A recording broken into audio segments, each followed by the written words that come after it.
Yeah, good afternoon, everybody. How are you doing after lunch? I still see some people continuing or finalizing the lunch.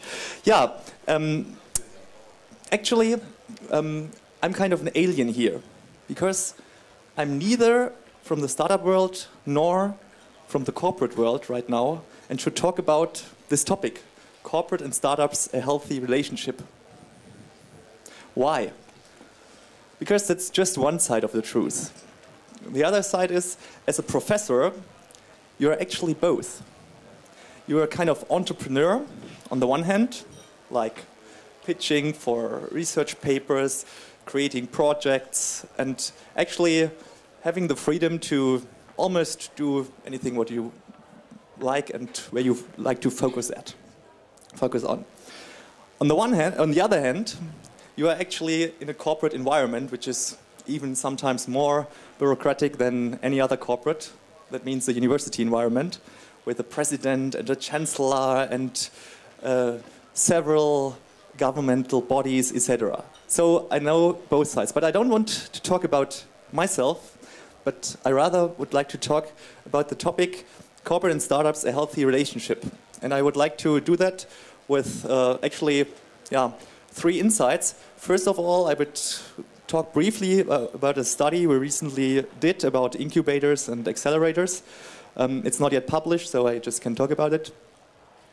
Secondly, I can talk about many talks I had with people from the startup world as well as from the corporate world. And thirdly, I can talk about a little bit my own experiences because in my former life, before I became professor, I was responsible for the corporate development of AXA. Anybody insured with AXA? Okay, at least two. No, no sales talk about AXA today. And what we did with AXA was also to build up an incubation program called the AXA Innovation Campus, and that is actually where I was also involved during my time in corporate development with AXA. So let's go on, or let's start. And if you look at the scene of corporate and startups and look what's going on there, then one can assume that we have this kind of situation, a never-ending honeymoon. Why is that? In our study, we actually tried to analyze who of the huge German corporations are actually in building up or having built up a startup program, whether it is an incubation program or an acceleration program or a combination of that. And we found out that it's more than 1/3 of the DAX 30 companies who are actually trying to do so. Yeah? Of course, we have the Telekom with Hubraum, we have Lufthansa with the Innovation Hub as host of this conference, but there are many others. Yeah? We have later Sebastian from RWE, and there are others. So it's kind of a trend building up incubators like mushrooms. And it's not just the DAX companies, it's also, if you go to the MDAX, Axel Springer, or other companies who are trying to, or who are very active in this field. And as well, the international companies such as Microsoft, Cisco, and others, just to name a few. So there's a lot of activity trying to get contact, trying to create organizations who address the startup world. Moreover, you have CEOs going to the Better House and other co-working spaces, or to flying to the Silicon Valley. For instance, the AXA management board did that 2 times in just half a year, just to get in contact with the startup scene, just to feel the spirit and coming back with a lot of new ideas and to try to address them. So there's a really fascination of the corporate to the startup world on that. So this could be the one side, so a never-ending honeymoon. Everything is great, everything is working well. But there could be also another scenario or another view on this topic. And this looks like this. Corporate and startups could also, or the relationship between corporates and startups could also be like in a Tinder date. Who knows Tinder? so everybody knows it, nobody uses it. It's always like, it's like with trash TV, so everybody can talk about it, but nobody has seen it.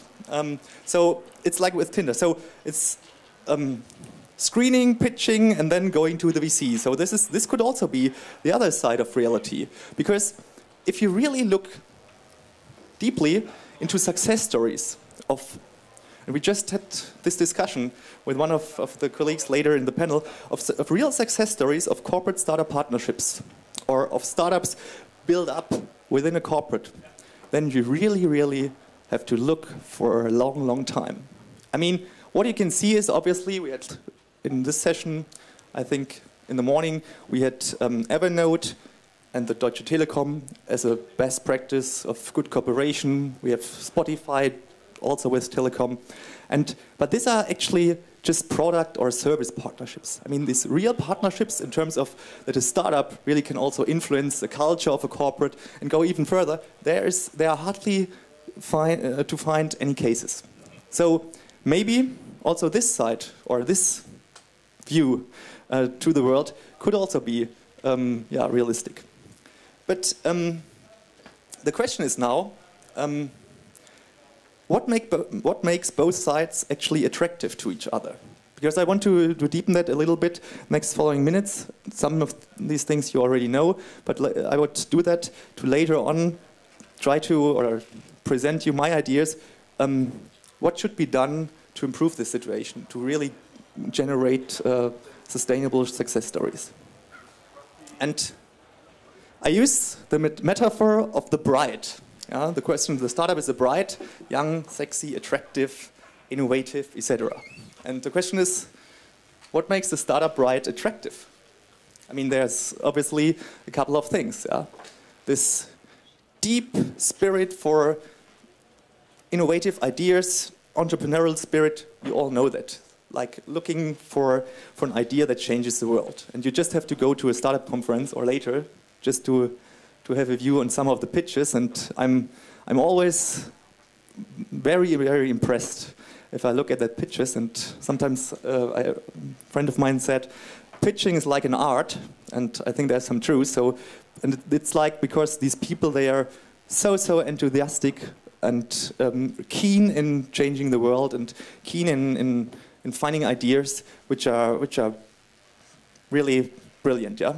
So this is one thing which the startup bride turns into the relationship, which you hardly can find in a corporate, because there are just a few people maybe who have at least partial of this spirit.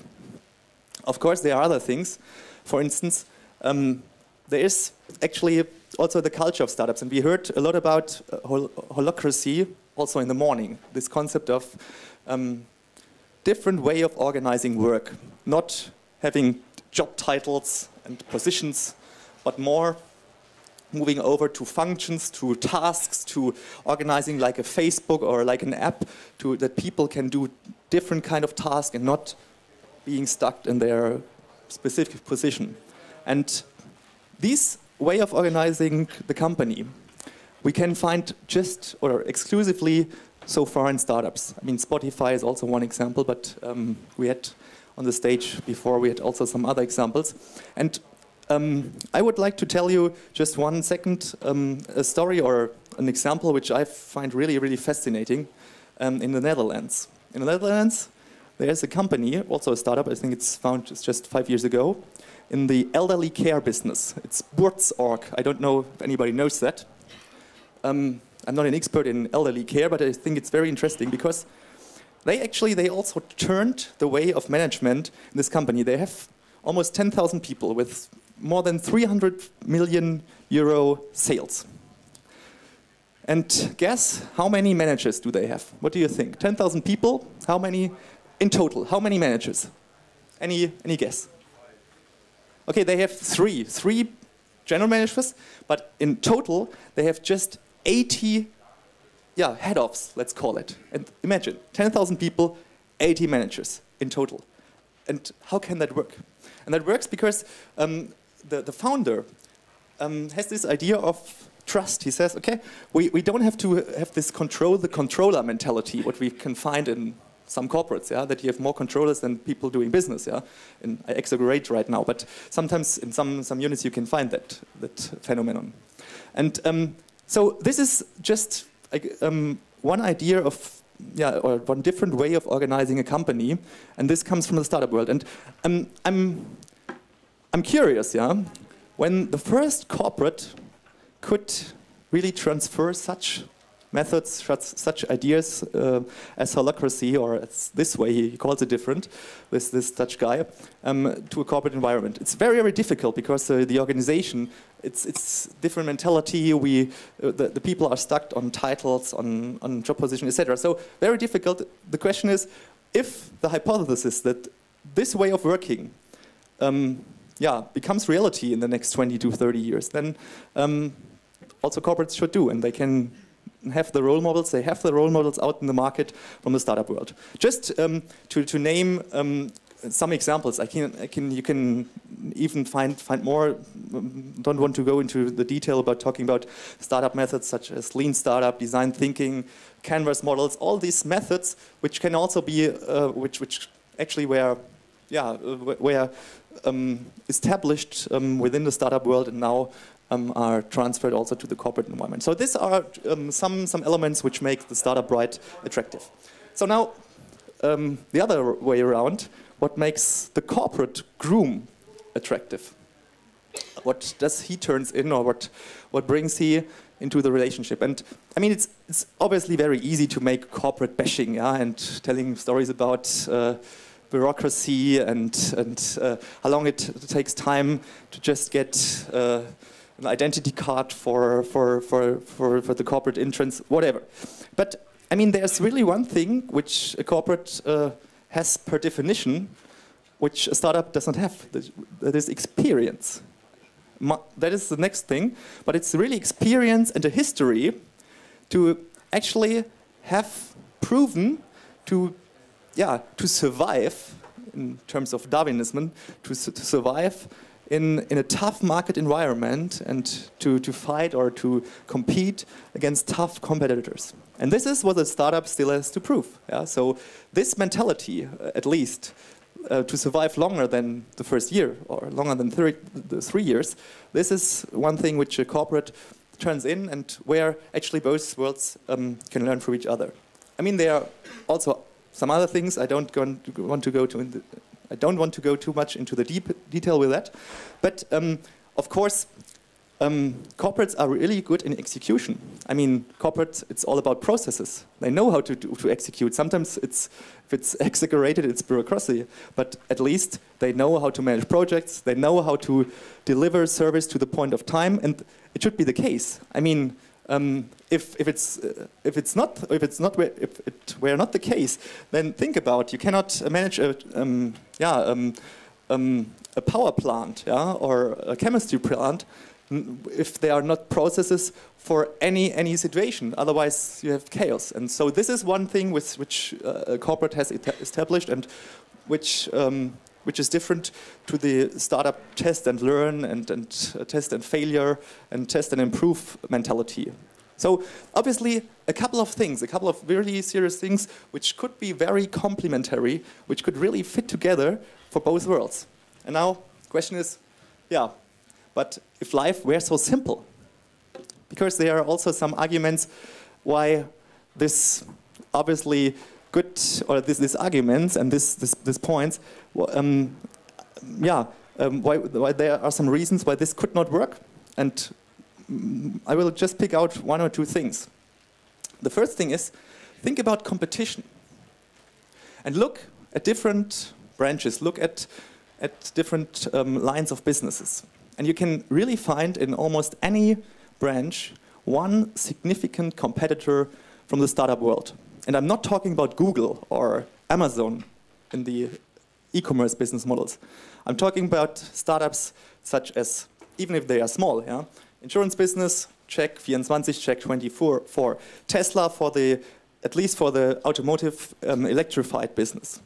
Uber for the taxi business, obviously Uber in Germany, still a small company, but at least we will see what's going on there in the next few years. Airbnb, yeah, market evaluation, 24 billion. Think about that. TUI, traditional German company, I don't know.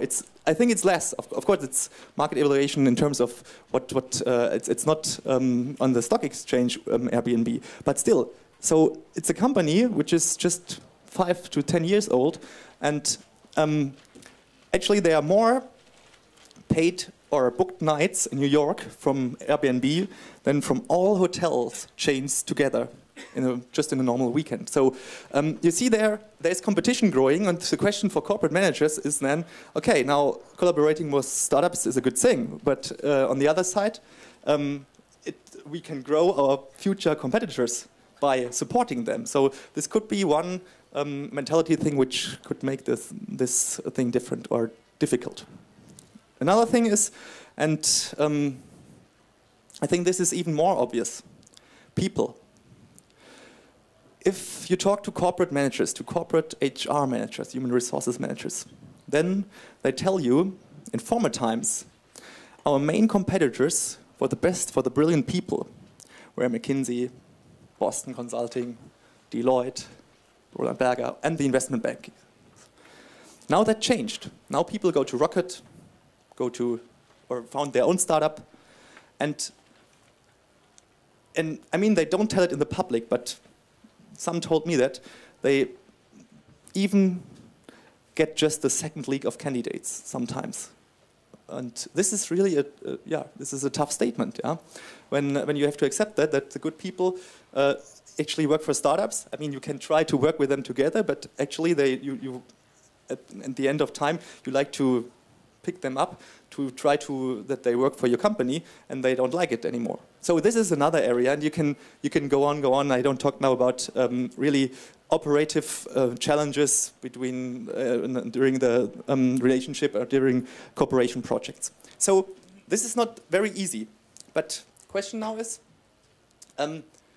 what would be possible if there were not these challenges? And I think there are actually three main areas. There are obviously more, but three. I just pick out three, where a cooperation could make sense. First of all, strategy. Of course, I mean, bring the brilliant startup people with their innovative ideas into a room with corporate people with their experience and their knowledge of the business model, and try to think about what's possible, what you can create new. So this is the strategy business model idea. And processes. I mean, corporates can learn from startups, particularly in the field of online marketing, in the field of data, etc. So there are obviously also a lot of areas where there can be a learning transfer. And culture, I talked about that from a while. The way of organizing companies, also there, I think there's still a lot of transparent and potential which can be switched over to the other world. Now, I would further go on and would tell you why I think personally that startup corporate partnerships will still increase in the future. And there's one simple reason. And the reason is that I deeply believe that actually really all business models of established companies will change and have to be transformed. Because I think my thesis is that any company will be a software company or a software-like company, whether it is in 10, 15, 20, or 30 years. And so it's not just the technology, it's not just the products and the services which have to be changed or adapted. It's the culture, it's the strategy, it's the way of processing. And I give you just one example. Take Google, or how it's called right now. Google, 25 years old, around 60 billion sales. Bayer, just to take one company from the DAX, but you can take any other. More than 100 years old history. I think 45 billion sales, also a huge company, almost similar, yeah, almost. But look how these companies work. Look how they innovate. And I'm not talking about the R&D in healthcare. There, Bayer is brilliant. But now, business models, and this is just one example, what I have here, are changing in the way that they are overlapping, that they are actually, that they grow together. So Google or Alphabet has a business unit which is dedicated to healthcare solutions for that we can actually be 100 or 120 years. So they try to with data, a combination of data, DNA analysis, and prevention, they try that we can get older. So it's one market where Alphabet tries to attack the traditional healthcare business. And I mean, there's obviously coming more Googles or Alphabets probably in the next 10 to 15 years. And now tell me, how should a traditional player like Bayer, or just, as I said, just an example, I mean, they have 7 levels of hierarchy. Yeah? They are very traditional organized. They are, of course, they have core competencies, they have intellectual property, and they have, they have experience. But they are not as fast in innovating. They are not as fast, not as flexible, in adapting. And so the question is now, what can they do? They have to transform. Actually, they have to build up the company once again next to Bayer. And so here, startups can help. This is my message. So in all these fields here, whether it is automotive, I mean, we are talking about car sharing, electromobility, or autonomous driving as the 3 megatrends in the automotive industry.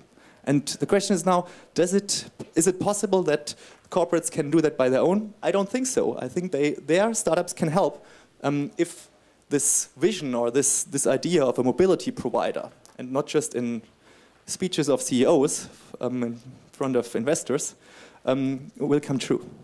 And so you can go through all these branches, fintech, or also one very interesting area is media, because there I think, and look at Bertelsmann.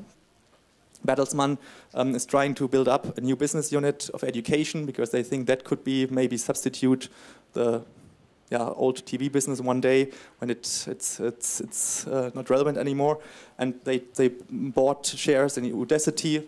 Also one example from the new champions, or probably new champions, this platform for education. Maybe it also makes my job one day obvious, because or it makes it obsolete, because it tries to put it on the platform so that everybody can do his education at home, and you don't need professors in the class anymore. So and I think all these areas you see here, their startups can help the corporates to transform. And now I would like to come at the end to tell you just some things about how it can work. And now, as a professor, I should present you now a model with causal chains and statistics, etc. But I don't do, because I don't have it so far. I'm working on it, yes, but what I have is just some areas, some ideas from my personal experience, as well as from, as I said, many talks with people from corporates and startups, what should be done and which areas are relevant when you're from a corporate side. Now I'm just talking about the corporate side. What is relevant and what is, what you should do when you try to improve the situation, or when you would like to try to improve the situation. And the first thing, I mean, this is kind of very simple, but it's so true, and I think it's the most important thing is you need the C-level commitment. And actually, what I see or what I have heard in the market, there are still some CEOs building up startup programs, but then telling in the next sentence, well, now I have done something that if the chairman asks me, what did you do with digitalization? Then I can tell him, oh, we have this program here, and so everything is fine. This is obviously not the right way of doing it. So what you need here is really serious commitment from the CEO and also from the CFO. And just to tell you why this is so difficult, I mean, most board members, they have 3 to 5 year contracts. And they think about the next year and the next prolongation of their contracts. So they don't think about startup investments which will pay off maybe in 5 to 10 years. So this is very difficult in terms of incentives. So this is, I'm just giving you some ideas what could be in a model if you put these ideas into a model after having interviewed many, many people. But this definitely should be one element. Yeah. And I don't go through to all of these points. I think this is one. The second one is partnering. We will later listen from Sebastian how that can work. I think there could be even some more. Everybody has to build up or set up. Every corporate has to set up its own incubation program. Of course, like, startup entrepreneurs, you cannot do that just with corporate people because they don't speak the language. They don't get acceptance within the startup scene. I think that are kind of basic points or basic aspects, but not always executed. And I think just to pick out one or two other elements here, which I think is very, very important, is this issue: integration resources. Because, I mean, if you have a startup program or if you create startups and then you want to integrate them, and you are always in a corporate. It's my personal experience, and with all the people I know, you're scarce of resources of the best people, and of course at the time of the best people, of the brilliant people within the business units who can really decide, who have power, and of course scarce of money to invest and to try to deepen relationships or deepen cooperations. So there. You can, one really pragmatic example, that you create integration teams, that you really have dedicated resources, project managers who are responsible from bringing the startup from the incubation program or the acceleration program or whatever program into the business unit, and to help the people within the business unit who have a packed agenda to help them manage that and not to push it away to reach their objectives, which is in the daily business. So, I think one very important point. And so, the other things, I think they are quite clear. We don't have the time to go into the detail. And you see once again the thing of business transformation. That's really one thing which I really find very, very important. And so I would like to conclude, if all these things will happen, I would like to conclude with a really nice picture from nature. And I don't know, who paid attention in biology classes? Who knows these species here? Anybody knows it? Nemo. Ah, it's kind of Nemo, it's not bad. No, there are two species there at the picture. There's one clownfish, this is the Nemo, and there is a species of corals, sea anemones. And these species, they are living in a really, really perfect relationship with each other. Nature calls it symbiosis. Because the sea anemones, the corals, they protect the clownfish against predators, such as sharks and other animals, by hiding them within their corals. And the clownfish, by their movements, they actually produce oxygen, and oxygen for the sea anemones, for the corals, so that they can live or survive more easily. So sounds really perfect.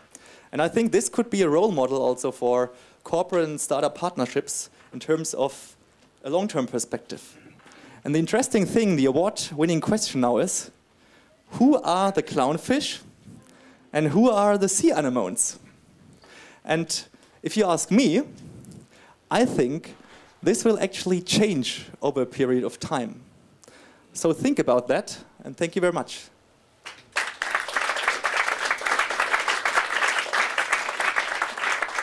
So, and I would like to switch over right now to the panel discussion. And if you have questions for my part, then I think we can ask them later, because we should use the time. And I would like to introduce my panel candidates or panel participants. And please come on to the stage. Münes, Evgeni, Sebastian, and Achim, if he has arrived, but I'm not sure yet. Is it Achim? Okay, so we are just 3 exclusive participants. Welcome on the stage. And before they introduce themselves, because they can do that even sometimes better than I can, I just tell you that they have 2 things in common. They all have in a certain way, a consultancy background, and they have a startup background. So they can talk about three things, yeah, about corporate from the consulting side, about corporate within a corporate consulting company, and from the startup side. So I'm very happy to have you here. And I think we start as you stand here. Evgeni, just tell us a little bit about your experiences, what you are doing, and your experience about this topic of working together with a corporate or within a corporate together with a startup. Yeah, thanks. Hello, everyone. My name is Evgeni. I'm the co-founder and CEO of Kawohl, and we are the most effective way to engage mobile audiences. So right now, I'm fully in a startup world since sort of 3 years, and as you mentioned, I was doing consultant business before. I was 5 years working at BCG, Platinum, as a strategic consultant, and I was doing music in parallel, so was kind of doing tech and art world, and also business together. And I think it was very, very exciting to see that the new tech, like Silicon Valley culture appeared, and I was a little bit sitting in the enterprises and asking myself, okay, so when is it going to arrive? And I was trying to convince a lot of people at the consultant world, like, we need to be before the wave, we need to start doing research, innovation. But at the end of the day, I think big corporations are slow as like a tracker. You know, they have to move steadily, and the business is quite clear. We were always using this metaphor in the past, and we are like speedboats, you know, trying to be very quick, and you have to be careful, I think, combining these two, and I think that's really cool. That's why this discussion is so relevant. Yeah, Mene, what's your story? Yes, Menescom is my name. I'm from Deloitte Digital. Before working for Deloitte, I had a chance to work at the Silicon Valley, helping different companies across industry to identify the next big thing, so especially on startup innovation scouting. So I help different companies to identify potential startup partners. I also had a chance to work for T-Labs, for Deutsche Telekom in the innovation area. And afterwards, I wanted to help the other side of the ecosystem, companies. That's the reason why I decided to move toward consultancy. And now I'm basically helping companies across different industry in order to identify digital growth area, to identify potential partner in the startup ecosystem. And from my perspective, I think that in the next 5 years, the main challenge of big companies, because we are seeing digital, which is actually affecting not only the telecom industry, but actually all different industry. Everybody's thinking about how to build new ideas. So I think that the biggest challenge of company in the next years, already now, will be to integrate disruptive innovation ideas from the startup ecosystem within their business model. But also to, despite of the very complex processes, also make sure that the implementation of these disruptive innovation ideas come through in a very short term, because we see a very short innovation cycle. So when we're talking about new product, we're talking about 6 to 9 months. So the biggest challenge here is not actually to identify the biggest idea, but it's actually how to make sure that this idea is implemented within a short time frame. And my pleasure is to be here to discuss with you on that big challenge. And that is a good taking over to Sebastian, who actually can probably or has experienced some of the points you were just mentioning. So, Sebastian, please. Yeah, my name is Sebastian Fittko, and I have several backgrounds. So first I founded 2 agencies. One was a design and user experience agency in the early 2000s, and then I moved over to build more startups, and so I founded a mobile internet company that failed due to the problems of raising the next funding round after the financial crash. And after that, I had the opportunity to join Deutsche Telekom Laboratories and had the chance to build the first corporate incubator here in Berlin together with Peter Borges. And that was a very, very nice and great experience. And after that, I consulted many, many companies in how to apply lean startup methodologies, because this is a very important step to act and think like a startup when it comes to new product development. And that helped them a lot, but it was very difficult at the time because when you start with something new, like new methodologies and processes, when it comes to corporate organizations, that's pretty hard. But we really were able to hack that and had some great products there. After that, I joined a corporate company again and worked for Axel Springer and did new digital business development together with startups. And before I go self-employed again and found a new agency or consultancy that helped corporate companies to develop their programs to work together with startups and be more innovative. And so in that role, I'm actually building up the innovation lab of RWE, a huge German utility company. And for the first thing you think, oh, that's not so interesting because utility, they have nuclear power plants and lignite plants, and so what they could do to be innovative. But when you start thinking about how the electricity grid and things are going on in the near future, so there will be a distributed power net and distributed people who produce their own energy and maybe trade it, and so RWE is aware of that, so their own business model is breaking away, and so they have to be disruptive because otherwise they could wait until their death, and so they decided not to do that but try to be more innovative and go into spaces they're disruptive, and so they're exploring, for example, blockchain technology to make peer-to-peer energy trading possible, and I think that's quite innovative for that kind of company. Yeah, from electricity to money. Achim, welcome. Would you tell us a little bit about what you have done? Morning. Achim Bönsch. Morning is good. Founder of Barzahlen. What we do is we do cash payments online. Might think, who needs that?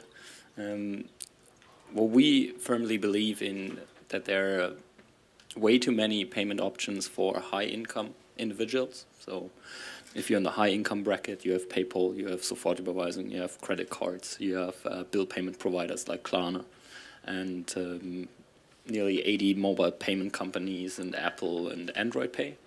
But if you look at the lower bracket, so the 20% at the bottom of our population, so low-income people, mostly migrants, when they shop online, they normally only find two options. It's either to transfer the money, which takes 2 to 3 days, or to use cash on delivery, which costs normally 5 to 7 euros, which is especially stupid if you're in the low-income bracket. So what we do is Barzahlen practically works like that. You go online in one of our 7,500 online shops, you select Barzahlen, you get a printout with a barcode. Either you print it out or you get it sent to your mobile phone. And then you go to one of our retailers, so you can go to DM, you can go to Penny, you can go to Rewe, to Real, Deutsche Telekom. And you hand over the barcode. The barcode gets scanned at the cashier. Then the price comes up, like 100 euros. You cash in the 100 euros, and then there's a real-time connection to the online shop, and the product gets directly scanned. Advantage for the consumer. Obviously, it doesn't cost him anything. He gets the product normally in the next day, and he can pay with his most preferred payment option, which is cash in the low-income bracket, because normally these people also earn cash and use cash in their daily life. That's practically what Barzahlen does. We do it not only for e-commerce sites, but there are also utility companies like E.ON, for example, using that. Most people don't know that 5% of consumers still use cash as their option for paying their electricity bills each month. And what the electricity companies offer right now is you can come to one of our stores in the city and cash in there. And there's a line, and there's 2 people waiting, and then you can put there your cash. And what we do is simply provide them with a barcode, and then they go to Penny. Or that's in a nutshell what Barzahlen does. Thank you very much. And before I open the discussion also to the audience, I would like to ask you a couple of questions. And I would like to start first with the market of corporate startups. I mean, we heard, as I said before, there are growing incubator startup programs like mushrooms out of the ground. And the question is there already an overheating of the market? Are there enough startups for all you corporates or for all corporates to address, to partner? Or do we already have reached the tipping point? Maybe this is a question for you. So I ask that question from myself a lot because when you're in that space and you think, okay, what can we do as a company go into that market? But from my perspective and my learnings from the last couple of years, there couldn't be enough involvement of corporate companies within that ecosystem because we are still on the rise and we need the support of the corporate companies and the money and the support. There couldn't be enough because we are still at the beginning of creating a startup ecosystem, and therefore every corporate company that comes to the ecosystem and doing something that is meaningful to the startup ecosystem helps to grow that ecosystem, and maybe in the future there will be more acquisitions by that companies because this is what is missing. But if they're establishing the contacts now with doing corporations or little investments or doing an incubator or accelerator, they're in contact with the ecosystem, and now later they could do the acquisitions, and that is very, very important to make that ecosystem even more competitive in comparison to especially the North American ecosystems. Now, if you turn now to the startup side, I mean, we have two candidates. What is important for you, or what are the criterias and the things which are important when partnering with a corporate? What are your selection criteria? What do you think? Evgeni, yeah, thanks. I think actually that's a really important question right now. We are working in a B2B business model. So with Kawohl, we are talking to small, medium, large enterprises. And this question comes up quite a lot. And I think it comes down to the values. So I think we cannot have the same visions because otherwise we would kind of do probably more similar things. Startups always do something else than a corporate does. So the vision and the future sort of view on how it will develop can differ really, really much. But I think the question of what the purpose and the values is actually very important for a long-term partnership. Mm-hmm. If it's only about the short term, then I think it doesn't really matter. It's really the question of the business case. But also to touch upon the question why startups are important, I think every corporate just has to have a strategy on how the business and the market will develop and how they're going to react to changes. And I think innovation is just a way to react to the changes, and startup is just a part of open innovation culture, which we are right now developing. So it doesn't have to be a startup who actually changes the way business operates. It can be also an open innovation platform or an internal R&D department. You know, it's really a broader question for an enterprise. And for us as a startup, we just want to make sure that we fit into that sort of strategy in a way which is very natural long term, and then we're not going to be kind of destroyed by the next wave of changes in the enterprise. I think that's the only thing, because a startup is very small and can be crashed by a big corporate very quickly, just by drowning resources. Yeah, that's, I think, the most important. Anything, maybe something to add? What does a corporate groom has to turn into a relationship with you? To be honest, when we started 2011, there weren't a lot of accelerator out there. Okay. I would say, I think the point you made is really important. I think the contact is important, and once you have the contact, it can develop into a merger and acquisition. I'm not a big fan of accelerator, especially the very early stage. I don't really see where the fit comes. So corporates moving into the startup world, and what they do is founding an accelerator. And they are the latest stage you can possibly be in a company. And then they want to do the earliest stage.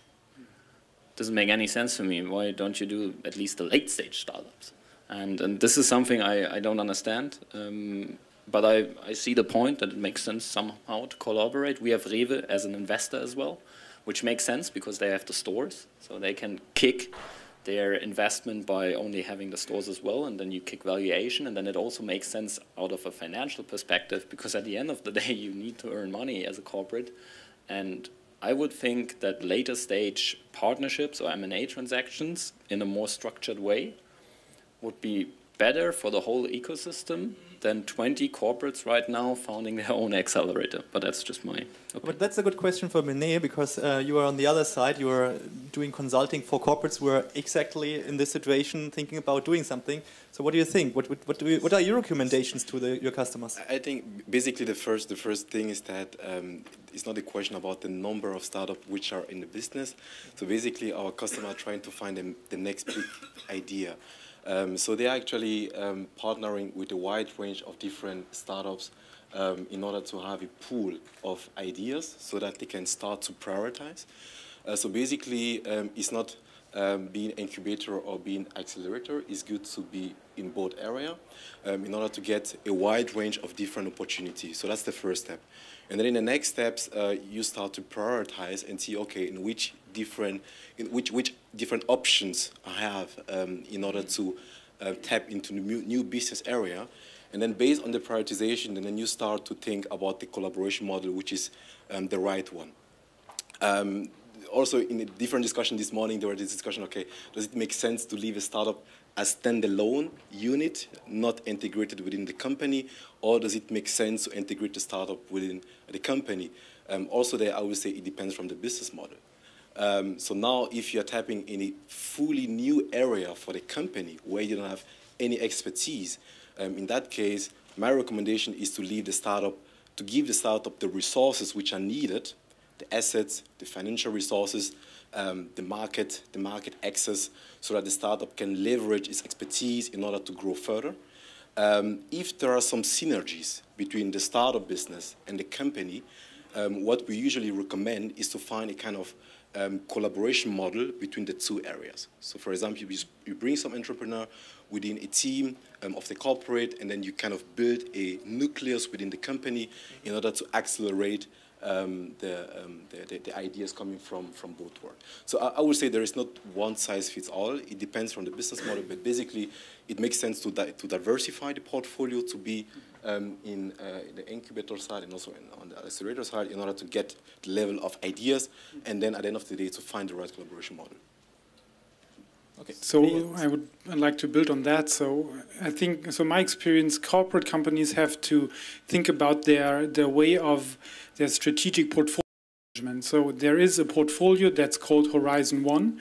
So the exploitation of the existing product service business models. So and keep them running as long as possible, because they have to make money, right?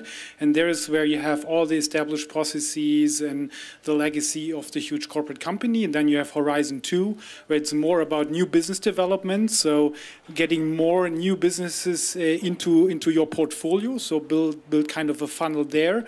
And then this is the way or the place or the time to think about real collaborations in terms of working closely together with startups that already makes money, and also think about acquisition. And then it comes to Horizon 3, that is maybe 2 to 5 years away of becoming a part of the exploitation business model, but you have to start managing and exploring that as well. And therefore you have to find the right ways that fits to your strategy as a corporate company, and maybe startups are the right way to do that, because your innovation or field of innovation is so fuzzy and developing so fast that it's not a good way to do it as a corporate innovation department, for example.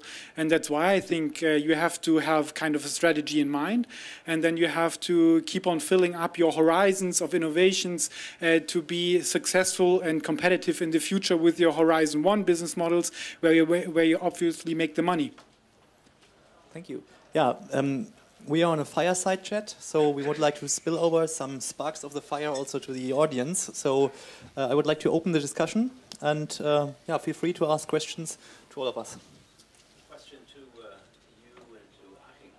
I think it was Confucius, but it may have been Lao Tse, who said that in times of rapid change, experience can be your worst enemy. And there's the beautiful picture of the bride, the groom bringing with him all of his experience. Now, if you look at the record of these accelerators, incubators that are being set up by big companies, where they bring in all of this wonderful experience, and with some very young, beautiful startup brides, isn't that exactly the wrong thing to do? Because if the whole business model is being totally disrupted by changes in the marketplace, then by bringing in all the people who've been responsible for building up that business model, isn't that the surest way to kill it? Yes and no, obviously, because the question is, what's the alternative? The alternative is to build up the company as, for instance, as it did Lufthansa with Germanwings in the greenfield approach, not driven by digitalization, driven by other issues. But this is maybe just the single example I know where a huge corporation has made it to build up a completely new business model with significant revenues on the greenfield, different IT systems, different people, etc. But look in the market, which CEO tries to do that? And we are now back to incentive systems, etc. So the question is, or the answer is, it's very, very difficult to do so. What is the alternative? To do nothing? This is also not the alternative. Yeah. So at least it's the best of the worst alternatives. To the point when this Lufthansa Germanwings model will be done also by others. Maybe the pressure has to be bigger so that this will be will become reality. But actually, I think this is one part of the answer. Maybe one comment on that. Just one comment on that side. I think that the variety is actually, from my perspective or from the Deloitte perspective, the variety and the kind of multidisciplinarity is actually the solution. So what we are doing at Deloitte, so we have a company building offering. So we help company, for example, to build new business. And on that side, it's actually how to bring the entrepreneur side, to bring the creative part with people which have experience in order to build a new business. So if you leave only the creative and experience within the kind of island alone, without any DNA from the mother company, you may have a business which is not actually fitting to the overall corporate strategy. So basically, the challenge there is how to make sure that you have a team with a relevant mix of expertise, with the creative, with the entrepreneur, but also with the kind of bringing the corporate DNA within the startup. That's actually the biggest challenge, how to make sure that you have a team bringing all these different type of discipline within the team. And also the leadership team of the corporate company has to ask itself, are we able to trust those activities in the accelerator or the incubator and let them run and not bring in our experiences into that model? Because then you're absolutely right. If you don't trust, then you bring your own experiences and then you make it crush. And so far you have to trust and let it run. And so that's not very easy for corporate leaders to really trust people that are doing crazy things and burning a lot of money. But maybe you should do so. Yeah, I think. Is there any empirical evidence on the success rate of the incubator model in corporate venture capital? Not yet. Compared to the success rate of late-stage investments? I don't know them actually, because we have this incubation model, at least in Germany. I mean, Hubraum, you were the first ones. I mean, it's 2.5 years now, or 3 years? So 3.5. It's just too early to tell. Yeah. So it's really too early to tell. Because how do you measure it? Is it, and it's also a very interesting question also to the question here. What is the right strategy for an incubation program?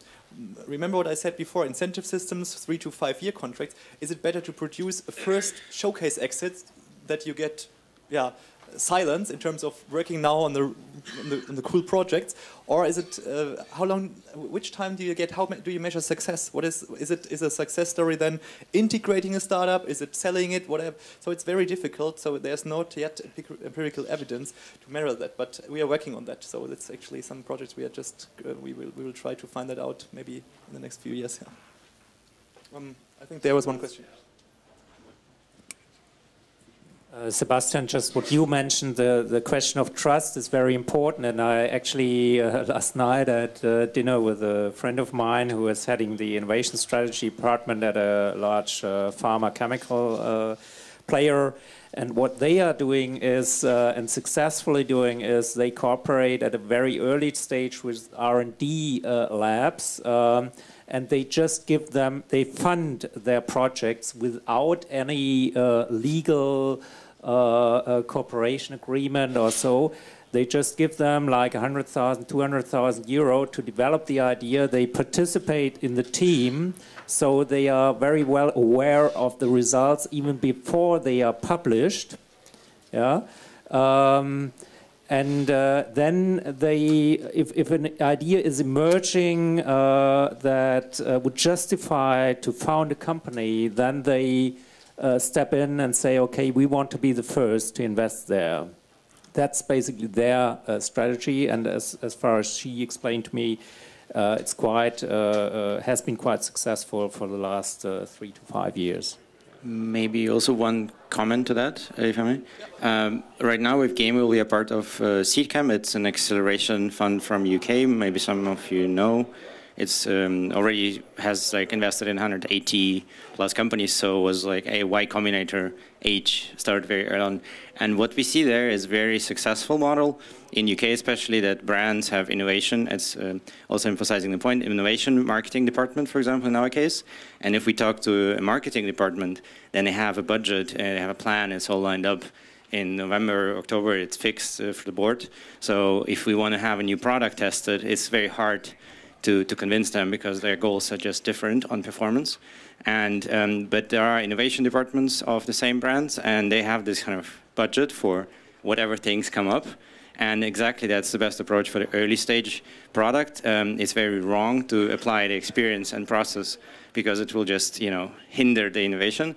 But if it's already ready for planning and it's kind of stable enough to say, okay, I know if I put in X, it will be Y at the end of the year, then I think you can put it in a regular organization. So it's really a question of how old, or how far away are you from the market stability and model stability.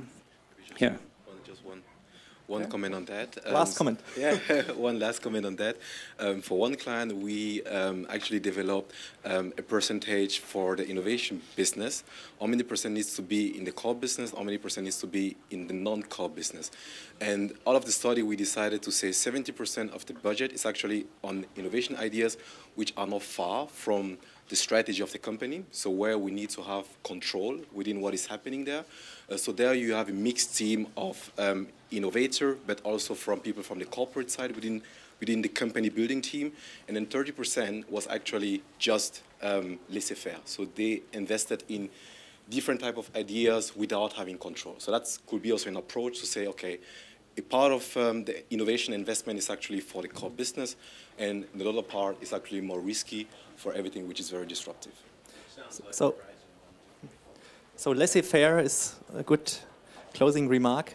Thank you very much, my guests, my participants. Thank you very much for the audience. And yeah, then let's work on the symbiosis, as you have seen with the clownfish and the corals. Thank you.